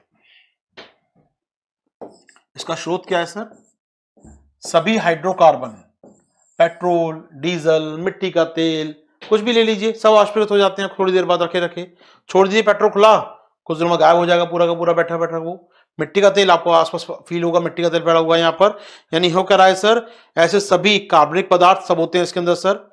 इसके अलावा फिनॉल आप देखते हैं, फिनॉल घर में यूज करते हैं सफाई के लिए, दरवाजों पे पेंट आप करते हैं, पेंट का सामान लाते हैं आप, ये होता है सर। ये सब क्या होते हैं आपके, पेंट हुआ, इवन आपने वो नेल पॉलिश रिमूवर आपने देखा होगा, एसीटोन टाइप की चीज होती है, एसीटोन होता है वो, कीटोन माफ एस्टोन होता है वो, जो नेल पॉलिश रिमूवर चीज आती हैं वो महिलाएं बहुत यूज करती हैं। नेल पॉलिश रिमूवर है या कुछ भी ऐसा कुछ आप यूज करें, जो स्प्रिट हैं कई प्रकार के, तो नेल पॉलिश रिमूवर होता है आपका। ये सब क्या होते हैं सर आपके, एसीटोन होता है वो, बेसिकली एसीटोन होता है वो। आप में से वैसे 90s के बच्चे बहुत कम होंगे, लेकिन आपको याद हो वाला जमाना कैसेट चला करती थी, जो रील वाली कैसेट्स होती थी, ऑडियो कैसेट्स। अब तो सीडी आ गई, अब तो पेन ड्राइव आ गई, अब तो आजकल बहुत सारी ऐप आ गई गाने के लिए। लेकिन वो आपको याद होगा, टेप चलता था, एक छोटा सा कैसेट होता था, और वो कैसेट डालते थे हम लोग उस बॉक्स के अंदर, अपने टेप रिकॉर्डर के अंदर, और उस पर चलती थी कैसेट, ठीक है। उसमें ना बीच में एक हेड होता था चमकता हुआ सिल्वर कलर का। कुछ दिनों बाद वो गंदा हो जाता था, फिर उसको साफ करते थे बकायदा, तो उसके लिए स्प्रे आता था मार्केट से। उस स्प्रे मतलब मैं सिर्फ एग्जांपल देना चाह रहा हूँ समझने के लिए, जिनको याद हो अच्छी बात है, जिनको याद नहीं कोई बात नहीं। लेकिन वो जो स्प्रे होता है उसमें एसीटोन होता था बेसिकली। कोई भी चीज जो डस्ट आ जाती है, कोई गंदगी जम जाती है, साफ करने के लिए हम लोग एसीटोन का प्रयोग करते हैं। तो एसीटोन क्या है मालूम है आपको? एसीटोन भी एक प्रकार का वीओसी है। छोड़ दीजिए थोड़ी देर, हट जाएगा अपने आप ही। इवन आप आजकल सैनिटाइजर यूज करते हैं, जो अपने हाथों में लगाते हैं और गायब हो जाता है, वो सैनिटाइजर क्या है अपने आप में? एल्कोहल की मात्रा है उनके अंदर। वो सैनिटाइजर जो आप यूज कर रहे हैं अपने हाथों, वो भी क्या है, एक प्रकार का वीओसी है। वीओसी है, लेकिन थोड़ा सा अलग है। वीओसी पॉल्यूशन नहीं फैलाता कम से कम, ठीक है ना। चलो दोस्तों आगे बढ़ते हैं आपके साथ। तो वीओसी कुछ भी हो सकता है, कहीं से भी आ सकता है, मिट्टी का तेल, पेट्रोल, डीजल, कोई भी सोच सकता है वीओसी का, ठीक है सर। ये सोर्स है वीओसी के, हाइड्रोकार्बन, पेट्रोल, डीजल इसमें आएंगे, बाकी कुछ भी जोड़ लीजिए। अब आइए सर, वीओसी नुकसान क्या करता है, ठीक है। वीओसी नुकसान क्या करता है सर, सुन लीजिए। वीओसी क्या करता है सर, ये कैंसर जनक होता है, इससे कैंसर होता है शरीर के अंदर दोस्तों, ठीक है ना। ये कैंसर जनक एलिमेंट है दोस्तों, कैंसर पैदा करता है, ये कैंसर जनक होता है दोस्तों। ये बॉडी में कैंसर पैदा करता है, न्यूरल सिस्टम खत्म करता है हमारा, फेफड़ों को नुकसान पहुंचाता है, आपके लंग्स को नुकसान पहुंचाता है दोस्तों। ये पौधों की वृद्धि को रोक देता है, पौधों की वृद्धि को रोक देता है दोस्तों ये भी, ठीक है। वीओसी पौधों की वृद्धि को रोक देता है, फेफड़ों को नुकसान पहुंचाता है। इसके अलावा तंत्रिका तंत्र, न्यूरॉन सिस्टम, मनुष्य का तंत्रिका तंत्र प्रभावित करता है दोस्तों। ये तंत्रिका तंत्र पर असर डालता है मनुष्य के दोस्तों, ये तंत्रिका तंत्र पर असर डालता है मनुष्य के, ठीक है सर। और क्या करता है, धुंध पैदा करता है, स्मोक पैदा करता है, जी हाँ, स्मोक भी पैदा करता है। अब ये सर स्मोक पैदा करता है, ये थोड़ा बता दीजिए कैसे पैदा करता है।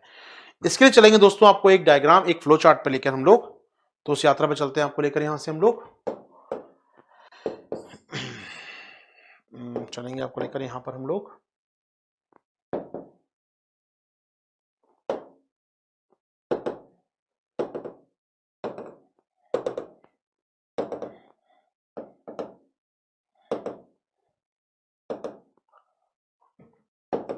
ओके, एक छोटा सा फ्लो चार्ट दोस्तों आपके स्क्रीन पर, आराम समझेंगे, पढ़ चुके काफी इसमें से हम लोग चीजें, कि हम लोग ड्रॉ कर पाएंगे, बना पाएंगे, इसको जूम कर पाएंगे। जूम नहीं हो सकता दोस्तों, ये इतना ही रखना पड़ेगा मुझे।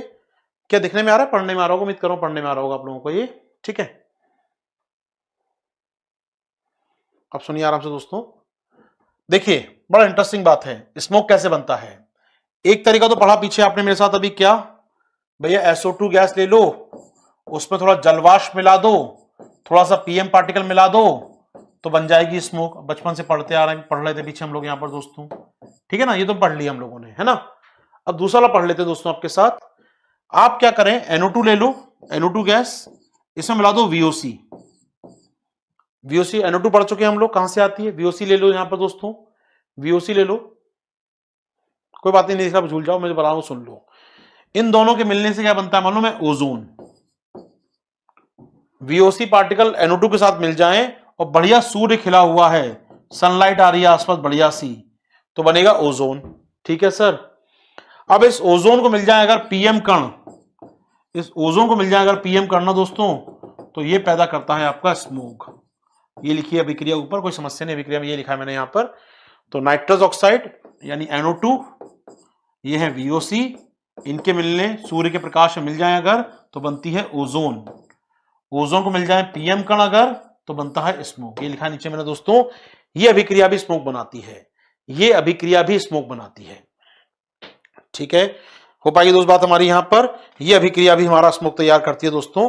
तो स्मोक की चर्चा हो रही है, दो रिएक्शन है एक स्मोक बनाने की, तो ये क्रिया है स्मोक बनता है, और इससे भी स्मोक बनता है, इससे भी आपका स्मोक बन सकता है। ठीक है सर, लिख लिया अभिक्रिया आपने, NO2 और VOC के मिलने से ओजोन बनती है, ओजोन मिल जाए पीएम कणों से तो बन जाती है आपकी स्मोक यहां पर। ठीक है, ये समझ में आ गया सर हमें। आइए फिर लौट के आते हैं पीपीटी पर अपनी।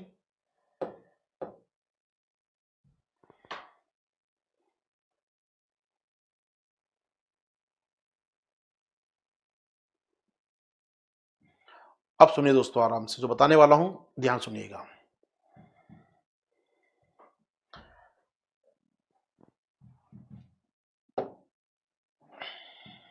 आराम सुनिएगा। स्मोक नाइट्रोजन और VOC तत्वों से मिलकर बनी ओजोन गैस और पीएम पार्टिकल संयोग से बनता है। समझ में आया? NO2 थी प्लस उसमें VOC आ गया तो बन गई ओजोन गैस, इसको मिल गया साथ पीएम कणों का तो बन गई स्मोक। ठीक है ना, ये लिखा है मैंने शब्दों में यहां पर। सामान्य भाषा में धुएं और कोहरे का संयोग भी कहते हैं स्मोक को। ठीक है, खास बात क्या है सर, NO2 VOC मिलेंगे सूर्य के प्रकाश की उपस्थिति में, सनलाइट में। अंतर समझिएगा, बस यहीं पे अंतर आ गया। अभी हम SO2 कहां मिला रहे थे, SO2 निचले स्तर पर है, वहां जलवाष्प आ गई, वहां पर आपके पीएम कण आ गए, स्मोक बन गया। ये NO2 गर्म है, सूर्य का तापमान है, चमक रहा है सूर्य, तब VOC से मिलेगी और बनाएगी क्या, तब बनाएगी स्मोक आगे जाकर। ठीक है, अब समझिए ध्यान से दोस्तों, ध्यान समझिएगा। तो स्मोक दो हो गए दोस्तों, एक स्मोक है आपका कौन सा, जो सल्फर युक्त है, इसमें क्या हुआ था, SO2 प्लस पीएम कण प्लस जलवाष्प, इनसे मिलके बनी था स्मोक हमारा। ठीक है ना, ठीक है। लंदन में इसी प्रकार का स्मोक देखा गया था, ठंडा मौसम रहता है, वहां पर हवाएं कम चलती हैं, जब हवाएं कम चलेंगी तो SO2 गैस नीचे इकट्ठी होती रहेगी। समझाता हूं, एक मिनट रुकिएगा यहां पर दोस्तों। बाकी एक होता है फोटोकेमिकल स्मोक, फोटोकेमिकल स्मोक, ये जो स्मोक है दोस्तों, ये वाला स्मोक, ये कहलाता है फोटोकेमिकल, क्योंकि सूर्य के प्रकाश के कारण हो रहा है, सूर्य के प्रकाश के कारण हो रहा है ये स्मोक, इसलिए कैसे कहते हैं हम लोग, फोटोकेमिकल स्मोक। ठीक है दोस्तों, तो फोटोकेमिकल स्मोक क्या है, इस प्रकार के स्मोक में नाइट्रोजन डाइऑक्साइड की भूमिका अधिक होती है। चूंकि नाइट्रोजन डाइऑक्साइड अधिक तापमान पर VOC से अभिक्रिया करता है, अतः इसे ग्रीष्मकालीन स्मोक भी कहते हैं, समर स्मोक भी कहते हैं। गर्मियों में होता है स्मोक क्योंकि यहां पर सनलाइट की आवश्यकता होती है। फिर सुन लीजिए, सल्फर युक्त स्मोक और फोटोकेमिकल स्मोक, चूंकि इसमें गर्मी की आवश्यकता होती है तो गर्मी बनता है आमतौर पर। ये मैक्सिको में बना था कुछ साल पहले, मैक्सिको में देखा गया था स्मोक, ये जो बनता है NO2 से। SO2 वाला स्मोक बनता है सर्दियों में, और इसे हम कहते हैं लंदन स्मोक भी कहते हैं, लंदन स्मोक भी कहते हैं दोस्तों स्मोक को, लंदन स्मोक, क्योंकि सर्दियों में बनता है। दिल्ली में जो दिखता है वो कौन सा है मालूम है आपको, दिल्ली में आपको ये दिखता है, दिल्ली में ये होता है, इसके चांस कम है, दिल्ली में ज्यादा ये होता है, अधिकतर दिल्ली के इसमें ये देखा जाता है। कब होता है स्मोक हमारे यहाँ दिल्ली में, दिल्ली NCR नॉर्थ इलाकों में, सितंबर अक्टूबर के महीनों में, है ना, नवंबर आते आते अक्टूबर के लास्ट में होता है, जब कहते हैं पराली जला रहे हैं खेत के लोग। ठीक बात है, लेकिन उससे मौसम ठंडा होने लगता है तो हमको मिलता है यहां पर ये स्मोक दोस्तों। अब एक बात ध्यान सुन लीजिए, बताऊंगा, उसके बाद पूछूंगा आपसे आपके सवाल और फीडबैक लूंगा आपका मैं। ध्यान सुनिएगा, एक हम बात कर रहे हैं SO2 वाला स्मोक यानी लंदन स्मोक, यानी विंटर वाला स्मोक यानी सर्दी वाला स्मोक, सबका मालिक एक, सभी एक चीज है दोस्तों ये। एक है NO2 वाला स्मोक यानी गर्मी वाला स्मोक, ठीक है, ये होता है गर्मी में होता है आमतौर पर ये, या फोटोकेमिकल स्मोक भी नाम भूल गया लिखना, फोटोकेमिकल स्मोक भी। इन तीनों का मालिक एक है। ये कैसे बन रहा है, NO2 से बन रहे हैं सर। हम इसकी बात कर लेते डीप में, को पढ़ना हमको ये है, समझेंगे। अब ध्यान सुनिएगा दोस्तों, ये सरफेस है, ये तल है, जमीन का सतह है हमारी, यहां पर गाड़ी है, यहां पर चिमनी लगी है, धुआं निकल रहा है यहां से, ठीक है, यहां पर बिल्डिंग्स हैं, बड़ी ऊंची ऊंची बिल्डिंग्स हैं यहां पर, ठीक है, रेजिडेंस हैं, लोग रहते हैं यहां पर, ठीक है, और गाड़ियां हैं और गाड़ियां हैं और गाड़ियां हैं, यहां से धुआं निकल रहा है कुल मिलाकर, ठीक है, हर जगह से, बिल्डिंग से, घरों से, गाड़ियों से SO2 निकल रही है। अब चूंकि ठंड आने वाली है, ठंड अभी आई नहीं है, सर्दी आई नहीं है, ठंड से पहले ही शरद ऋतु चल रही है। और शरद ऋतु में होता क्या है सर, हवाओं का संवहन रुक जाता है। अब इस संवहन क्या होता है सर, ज्योग्राफी की टर्मिनोलॉजी है। संवहन क्या होता है सर, हवाओं की ऊर्ध्वाधर गति रुक जाती है। जब जमीन गर्मी होती है ना, गर्मी में जमीन गर्म हो जाती है, तो जो भी हवा संपर्क में आएगी जमीन के, वो गर्म हो जाएगी तुरंत। और गर्म हवा की प्रवृत्ति क्या होती है, ऊपर उठने की। ऊपर ठंडी हवा है वो नीचे बैठेगी और नीचे की गर्म हवा ऊपर जाएगी, संवहनी धाराएं बनेंगी। यहां पर ज्योग्राफी में पढ़ते हैं हम लोग, फिर सुन लीजिए। गर्म जमीन है अगर, तो जो भी हवा संपर्क में जमीन की आएगी वो गर्म हो जाएगी तुरंत, और गर्म होने के बाद तुरंत ऊपर की ओर बढ़ेगी, वो ऊपर उठना चाहेगी। हल्की हो गई क्योंकि गर्म होने पर ऊपर की जो भारी गैस है वो नीचे आना चाहेगी। तो सर्कुलर चलता रहेगा साइकिल। ये कहलाती है संवहनीय धाराएं। ठीक है, कब होता है, गर्मी में। तो गर्मी में होता क्या है, मैं गाड़ी चलाया, मैंने अपने AC चलाया, बहुत धुआं निकाला, तो चूंकि गर्म हवाएं ऊपर उठती जा रही हैं, तो संपर्क में जो धुआं आया वो ऊपर लेके चली गई अपने साथ। चिमनी से धुआं निकला वो भी चला गया साथ में उसके ऊपर। खेतों से पराली जलाई वो भी चली गई ऊपर। गर्मी के मौसम में भी सब कारक हैं, गर्मी के मौसम में भी गाड़ियां चल रही हैं, धुआं निकल रहा है, कचरा जलाया जा रहा है, धुआं तब भी हो रहा है, लेकिन वो सब कहां चला गया, ऊपर की ओर, गर्मियों में। लेकिन जैसे सर्दियां आने लगती हैं, जमीन थोड़ी ठंडी होने लगती है, अक्टूबर लास्ट, नवंबर के फर्स्ट वीक तक आते आते जब जमीन का तापमान थोड़ा स्थिर होने लगता है, तो संवहनी धाराएं नहीं चलती हैं, तब संवहनी धाराएं चलना बंद हो जाती हैं। इससे क्या होता है, नीचे की हवा नीचे पैक हो गई, ऊपर की हवा ऊपर रह गई। अब SO2 गैस निकली, नीचे हवा में ट्रैप हो गई, नीचे ऊपर तो आ नहीं रही, अब यहां से संवहन तो हो नहीं रहा, तो नीचे सारी हवा ट्रैप हो जाती है, चाहे SO2 निकले, NO2 निकले, सब नीचे ट्रैप हो गए। ट्रैप मतलब फंस गई। तो यहां पर क्या हुआ दोस्तों, ठंड के मौसम में संवहन बंद हो गया, तो निचला जो वायुमंडल है, ये निचला जो वायुमंडल है, बादल बने यहां पर आपके, ये छोटे बादल बने आपके, ये निचला वायुमंडल है सर। तो ये जो धुआं था ये गया और यहीं पर ट्रैप हो गया, ये यहीं पर ट्रैप हो गया, यहीं पर ट्रैप हो गया, यहीं पर ट्रैप हो गया। तो इससे क्या हुआ, ये धुआं मतलब SO2 का धुआं है दोस्तों, ये निचले वायुमंडल में है, ये निचले वायुमंडल में पाया जा रहा है, यानी पृथ्वी के समीप पाया जा रहा है। जलवाष्प तो थोड़ा होती है हमेशा, जलवाष्प थोड़ी मिली जाएगी आपको, थोड़ी बहुत ह्यूमिड तो हमेशा होती है, प्लस PM कण तो मिल ही जाते हैं इनको आराम से। तो PM कण मिल गए, धूल डस्ट आदि के, जलवाष्प मिल गई इसको, SO2 तो निकल ही रही है, धुआं ये नीचे आ गया और निचला वायुमंडल है। तो सर्दी के मौसम में क्या होता है दोस्तों, ये ट्रैप हो जाता है, और दिल्ली के मौसम में हमको स्मोक दिखाई देता है, दिल्ली NCR नॉर्थ इंडिया में हमको स्मोक दिखाई देता है। अब हमारे किसान भाई परली जला रहे हैं तो और SO2 आ गया, और ट्रैप हो गई हवा, गाड़ियों को धुआं था ही था, और जो धुआं था ही था, तो सब ट्रैप हो गया बेसिकली। तो यहां पर दोस्तों बहुत सिंपल सी बात समझने की ये है कि दिल्ली में जो स्मोक होता है अक्टूबर नवंबर में, वो कौन सा है, सर्दी वाला स्मोक है, SO2 वाला स्मोक है, वो हमारा लंदन स्मोक है। दिल्ली के अलावा देश के अन्य इलाकों में अगर स्मोक हो कभी गर्मी में अगर हो, तो उसे हम कहेंगे फोटोकेमिकल स्मोक, ये NO2 वाला स्मोक, ये एक सामान्य भाषा में गर्मी वाला स्मोक। इंडिया में वो दिखाई नहीं देता हमको आमतौर पे, क्योंकि गर्म हवा होगी तो ऊपर लेके चली जाएगी, स्मोक को बहुत जल्दी टिकेगा नहीं स्मोक, लेकिन कई बार हो जाता है, ये इंडिया में आमतौर पर नहीं देखा जाता हालांकि। तो ये होता है गर्मी वाला स्मोक। क्या दोनों स्मोक क्लियर है दोस्तों आपको, क्या दोनों स्मोक क्लियर हैं? आपका फीडबैक का समय है, बताइए मुझे। आप नोट करना चाहें नोट कर सकते हैं आराम से इसको, यहां पर आप इसको यहां से नोट भी कर सकते हैं दोस्तों आराम से। फिर सवाल हो पूछिए आराम से, आगे बढ़ेंगे फिर आपके संग हम लोग।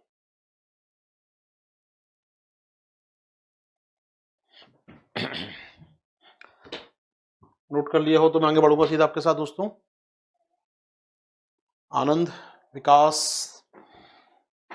लक्ष्मी, विनय, सबको क्लियर है दोस्तों, सबको क्लियर है ये? ठीक है दोस्तों, जो आपको स्क्रीन पे दिख रहा है ये नोट्स बनाने के लिए हैं, बाकी PDF मिलेगा आपको संस्था की ओर से, वो मिलेगा ही। ये जो है नोट्स आप बनाएंगे अपने हाथों से ना, जो लिखा है स्क्रीन पे, कॉपी में लिख लेंगे अपनी चुपचाप।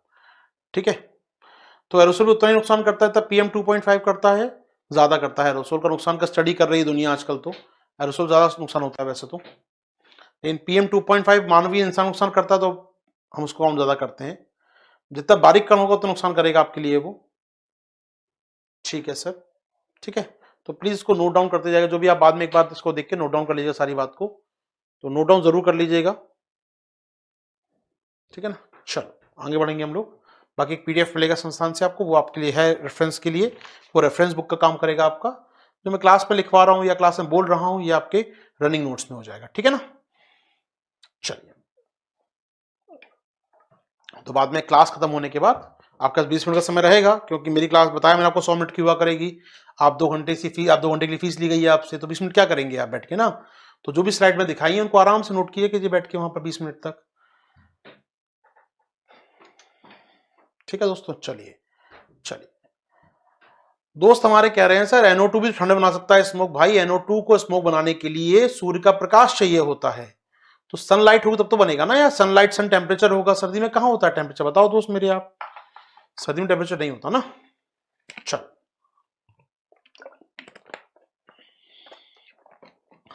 आगे बढ़ेंगे दोस्तों आपके साथ, आगे चलेंगे हम लोग। अगला पॉल्यूटेंट ढूंढेंगे आपके साथ, अगला हम ढूंढेंगे दोस्तों आपके साथ पॉल्यूटेंट। यहां पर अगला प्रदूषक हेड बनाएंगे दोस्तों आपके साथ, अगला पॉल्यूटेंट हम बनाएंगे आपके साथ ओजोन। जी हाँ, हेड बनाएंगे ओजोन। अगला प्रदूषक है सर ओजोन।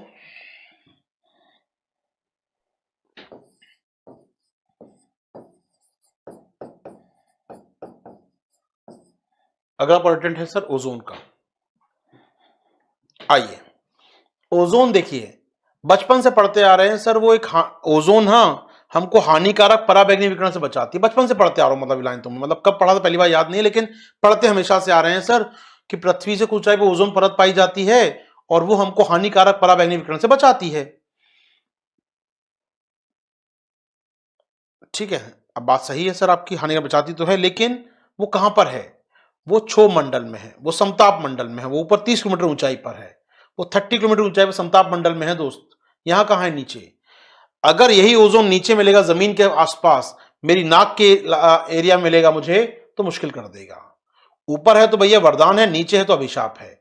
तो ओजोन गैस अगर आपके आसपास है, आपके निचले वायुमंडल में है, आपके आसपास है, तो मानव के लिए नुकसानदायक हो सकती है,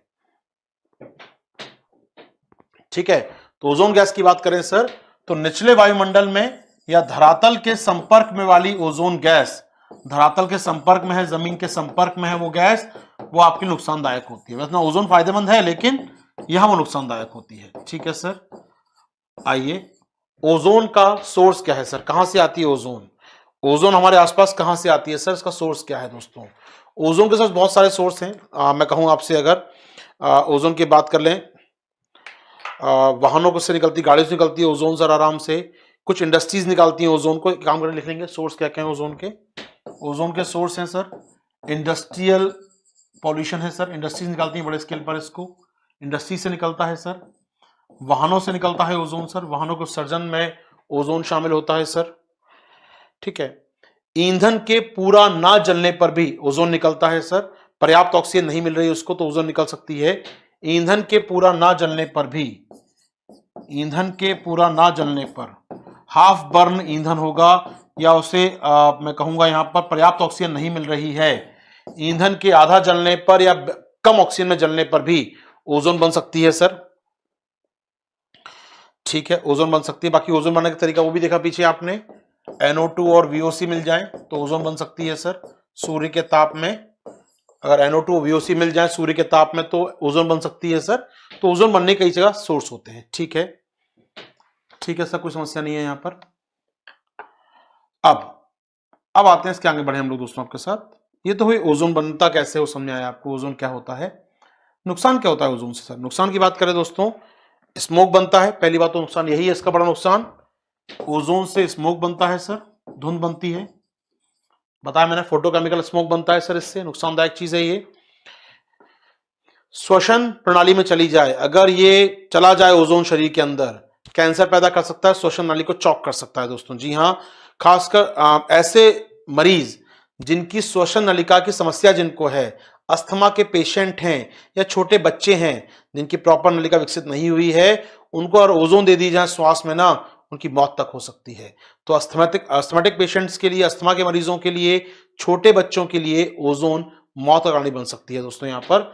तो यहाँ पर ओजोन खासकर छोटे बच्चों में और अस्थमा के पेशेंट्स को अस्थमा के पेशेंट और छोटे बच्चों के लिए ये मृत्यु कारण हो सकती है। ठीक है, ये नुकसान है ओजोन का सर। और क्या करती है ओजोन सर? होता है ना, जो ओजोन सांस नहीं ले पाते छोटे बच्चे का, छोटे बच्चों की बात मैं करूं तो सांस नहीं आती उनको, और ओजोन रहेगी आसपास, सांस नहीं आएगी तो उनकी मौत हो जाती है दम घुटने से। ठीक है, इसके अलावा सर मैं कहूँ अगर आसपास ओजोन है, नुकसान की बात करूं तो आपकी गाड़ियों में घर्षण ज्यादा होगा उस केस में। आपकी गाड़ियों के जो पहिए होंगे ना वो गर्म ज्यादा होंगे और उनकी लाइफ बहुत खत्म हो जाती है। तो गाड़ियों के पहिए जो होते हैं आमतौर पर ओजोन आसपास है, तो जब चल रहे हैं सड़क के ऊपर और ओजोन है उनके घिस रही है ओजोन के नीचे अगर, तो उनकी लाइफ खत्म कर देती है, बर्न आउट करती है आपके गाड़ी के पहियों को। जी हाँ, तो ओजोन की उपस्थिति में गाड़ी के पहियों की उम्र, उनकी लाइफ कम हो जाती है, जल्दी घिसते हैं वो वहां पर वो, तो आपको नुकसान होता है, इंडस्ट्रियल नुकसान है काफी बड़े स्केल पर। तो पहियों की औसत आयु कम हो जाती है, तो यहाँ पर इनकी जो उम्र है, इनका लाइफ साइकिल है तो कम हो जाता है, यहाँ पर नुकसान होता है पहियों को इससे काफी बड़े स्केल पर। ठीक है सर, और क्या है? और क्या होता है सर ओजोन से नुकसान? पौधों की वृद्धि रोक देती है सर ये, पौधों की वृद्धि रोक देती है सर ये। ठीक है, यहां तक ठीक है सर हमारे पास। चलिए, तो ये है आपका दोस्तों स्मोक या ओजोन से नुकसान। यहां पर एक बार मुझसे पूछे hot smoke sir, hot smoke कुछ नहीं है, फोटोकेमिकल स्मोक बोलते हैं दोस्त, हॉट स्मोक नहीं बोला मैंने आपको, फोटोकेमिकल स्मोक बोलते हैं, उसी को वो बोलते हैं हॉट स्मोक। तो फोटोकेमिकल स्मोक यानी कि नाइट्रोजन से बनने वाला smoke, nitrogen plus VOC ozone बनाते हैं, ओजोन जुड़ता है पीएम पार्टिकल के साथ, बनता है आपका स्मोक दोस्तों यहां पर। चलिए, यह है ओजोन की बात, यह है पोल्यूटेंट की बात। यहां पर ओजोन खत्म होता है दोस्तों, छोटा सा हमारा बीमारी क्या, सोर्स क्या। ठीक है, अब आइए अगला लेते हैं आपके साथ। अगला पॉल्यूटेंट है दोस्तों सीसा, लेड, लेड या पीबी। आइए बात करें सीसे के बारे में, सीसा पॉल्यूटेंट की बात करें, सीसे की बात करें सर, ये क्या है सर? लेड क्या होता है दोस्तों? लेड क्या होता है? आपके सवाल रखिए दोस्तों, मैं आपसे बात कर रहा हूं, आप जब मैं कहा करूं तब पूछा करें ना। आप देखिए, हमारा एग्रीमेंट हुआ एक प्रकार का ना, हमारा एक समझौता हुआ है कि जब मैं मौका दूं तब सवाल पूछिए, अदरवाइज सवाल मत पूछिए, वरना चैट बिगड़ जाएगा, मेरा थोड़ा सा कॉन्सेंट्रेट टूट जाएगा। मैं चाहता हूँ पढ़ा रहा हूँ, पढ़ाने दीजिए आराम से, आपको मौका देता हूँ सवाल पूछने का मैं, तो सवाल वहां रखा कीजिए। ठीक है, चलो, ऐसे नहीं बस कहीं पूछ लिया, मैं पढ़ा रहा हूँ उस बीच में पूछेंगे आप, अनुशासनहीनता समझ सकते हैं, चीज हो सकती है। तो आगे बढ़ेंगे आपके साथ दोस्तों, हम लोग आगे चलते हैं। हम बात कर रहे हैं यहाँ पर सीसा, सीसा क्या है, लेड क्या है दोस्तों, सुन लीजिए। लेड कहां से आता है?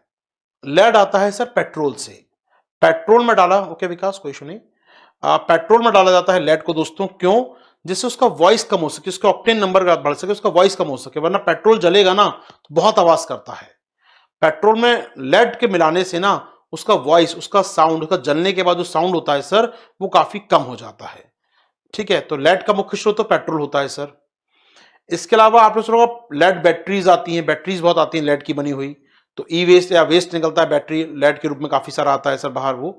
तो ये होता है लेड का सोर्स, 2 बट सुन छोटा सा है। तो लेड का सोर्स क्या है, स्रोत क्या है सर?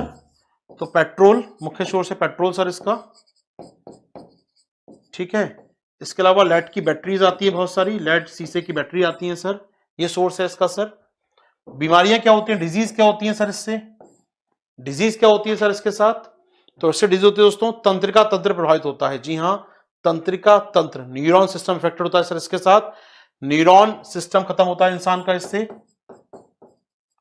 और बच्चों का मानसिक विकास रुक जाता है। जी हाँ, बच्चों का मानसिक विकास रुक जाता है, बच्चों का मानसिक विकास रुक जाता है सर ये। इसके अलावा लेड मानव शरीर में संचित होता है और कैंसर पैदा करता है, लेड मानव शरीर में संचित होता है और कैंसर पैदा करता है। ये 3-4 नुकसान होते हैं दोस्तों इसके। तो तंत्रिका नुकसान करता है सर, मानसिक विकास रोकता है बच्चों का, और मनुष्य में स्टोर होता जाता है समय के साथ ये सर, और हमको क्या नुकसान देता है, हमको ये कैंसर पैदा करने की क्षमता है, कैंसर हो जाता है मनुष्यों में यहाँ पर सर। आज से कुछ साल पहले ना आरोप लगाता है एक नूडल प्रोडक्ट मैगी के ऊपर कि उसके उत्पाद में लेड ज्यादा पाया गया था, उसके उत्पाद में लेड ज्यादा पाया गया था,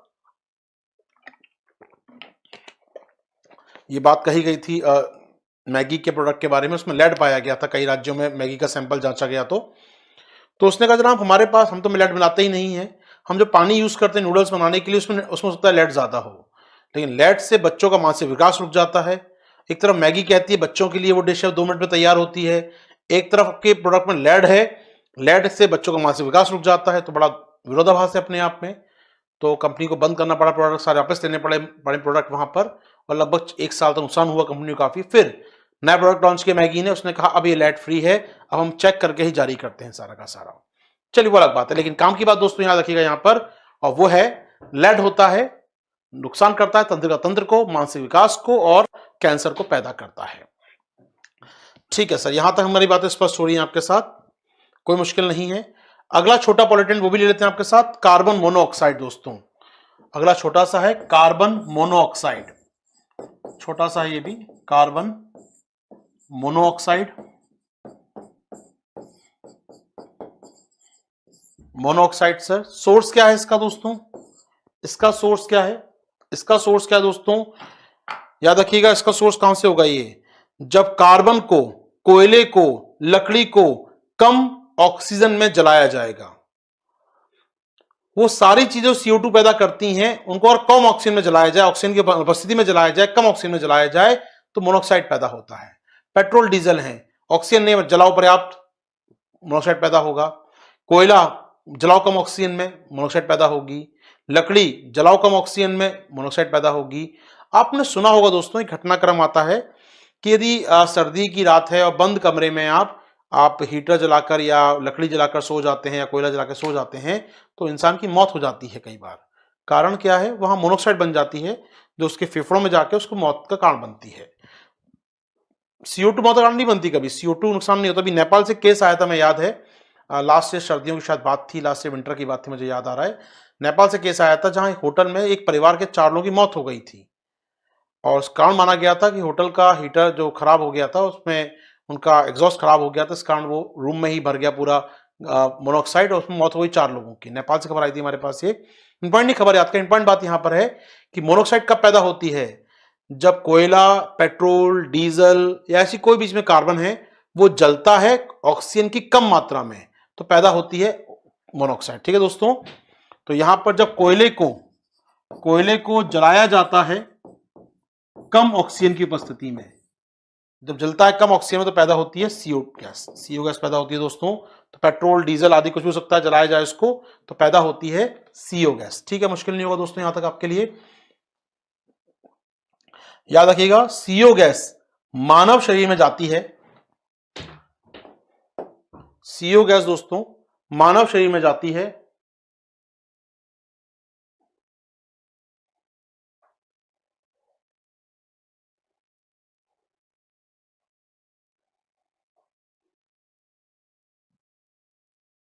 ठीक है,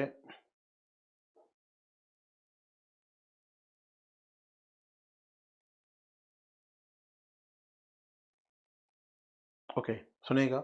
CO2 गैस या CO गैस मानव शरीर में जाती है दोस्तों, और क्या बनाती है मालूम है आपको, ये मानव के रक्त के साथ मिलकर कार्बोक्सी हीमोग्लोबिन बनाती है सर, कार्बोक्सी हीमोग्लोबिन तैयार करती है।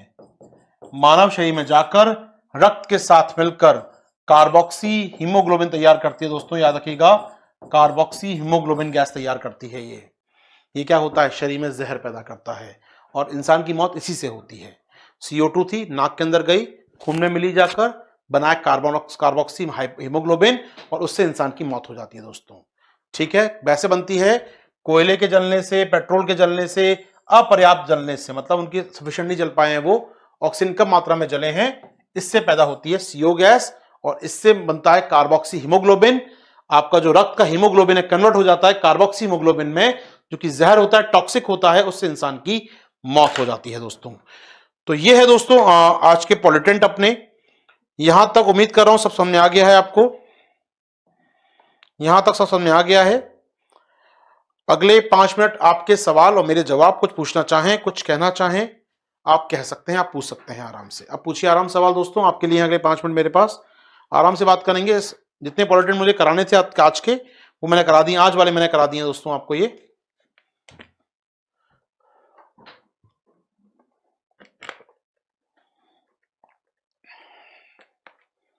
तो कुछ पूछना चाहते हैं, पूछ सकते हैं हम लोग।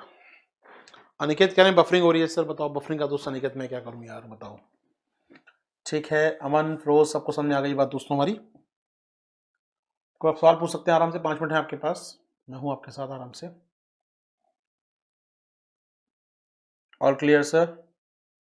कुछ समय बचता ही नहीं है, ऐसे पढ़ लेंगे एनवायरमेंट, मजे मजे में हो जाएगा खत्म यार, मतलब कोई लोड लेना ही नहीं एनवायरमेंट का ना, बड़े आराम आराम से करते हुए चलेंगे, हो जाएगा एनवायरमेंट, बड़े आराम से हो जाएगा दोस्तों। आपका सवाल सवाल पूछो अमन, क्या था?